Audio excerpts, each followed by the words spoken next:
Hi, my name is Nyree. I'm running an adoption support channel and we're going to look at referees and things around referees today. So if you're going through the adoption process or you're thinking of going through the adoption process, then this is going to be really helpful to you.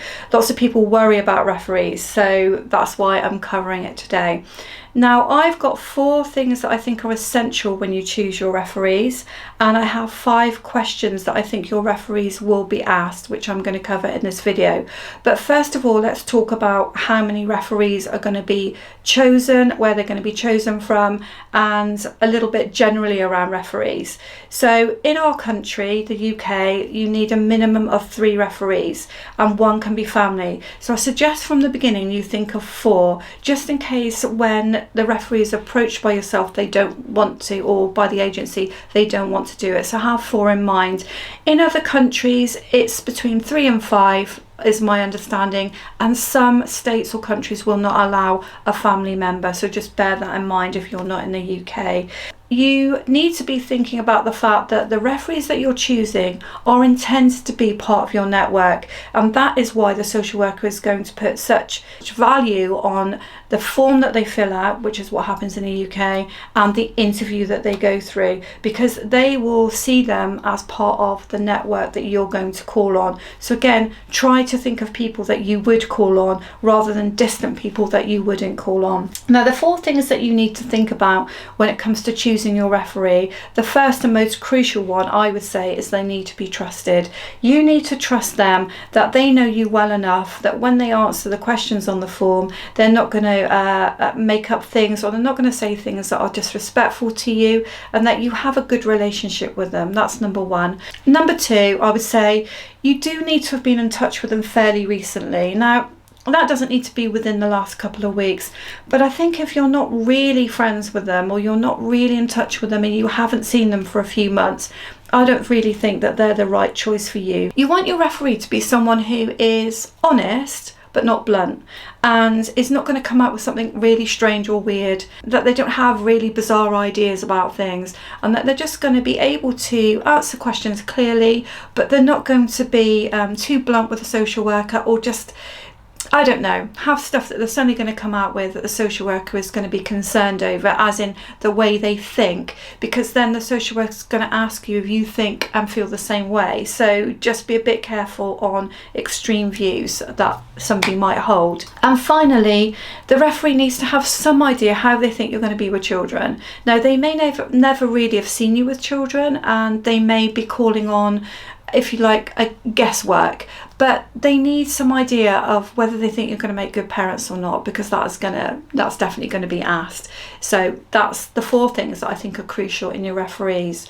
Now, here are 5 questions which I've taken from the Bath Quorum website. It was a sample document, and that is a UK document, but I'm pretty confident that referees will either have to fill out these questions on a form, or will have to answer these questions during an interview. So this will give you an idea of choosing your referee. And don't forget, referees can come from all walks of life. It could be from your church, it could be from an organisation locally, it could be a friend that's local or distant but you're in touch with them, and in some cases it can be a family member. So think outside the box for your network. So here are some of the questions, just 5 that I've picked. So sample question number 1 is, please describe the personal qualities that you feel the applicant has that are relevant to fostering or adoption. So in this situation, if your contact or your friend has no idea about fostering or adoption, or in this case we're talking about adoption,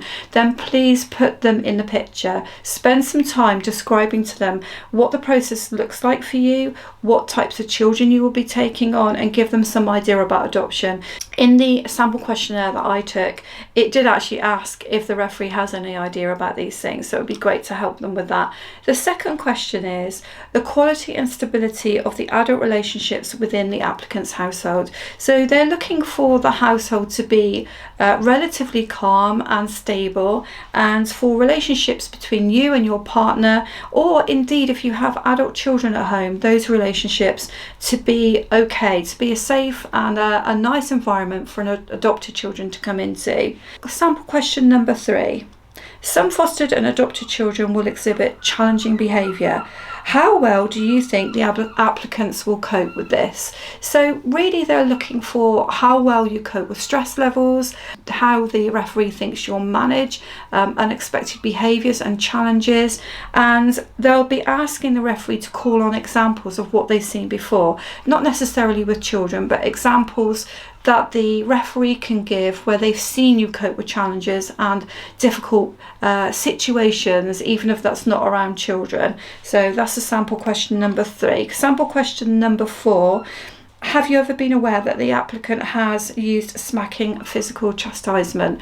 Now, if you have used smacking in the past with, say, if you have older adult children, and in the past when things were not so frowned upon, shall we say, with smacking, that doesn't necessarily negate you from adopting. But what the social worker is going to want to know is that you have moved away from that idea, and that you no longer use smacking or physical chastisement, and that the referee knows that you no longer use that, and that your views on that have changed as well. So that's something to consider. And finally, sample question number 5 are, what are your relationships like with your children currently? So you may be adopting, but you already have biological children, and they may be younger.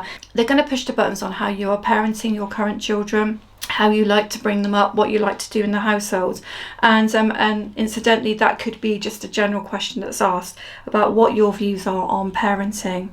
So I hope that helps you to know literally what's going to happen with referees. It's part of, in the UK, stage 1 of the process, and it's going to be the part of an initial stage of any adoption process in any country, that those references, referees, or letters coming back, however it's described in your country, are going to be very essential for the social worker to work out who you are and how people see you. So that's why it's important to be very, not clever, but very thoughtful around who your referees are.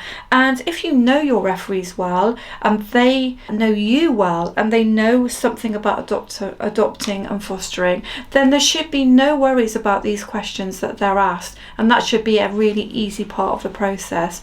So guys, I hope that helps you. If it does, please subscribe to my channel, where you'll find all sorts of playlists on all sorts of aspects of adoption. Thank you for watching Adoption with Nyree.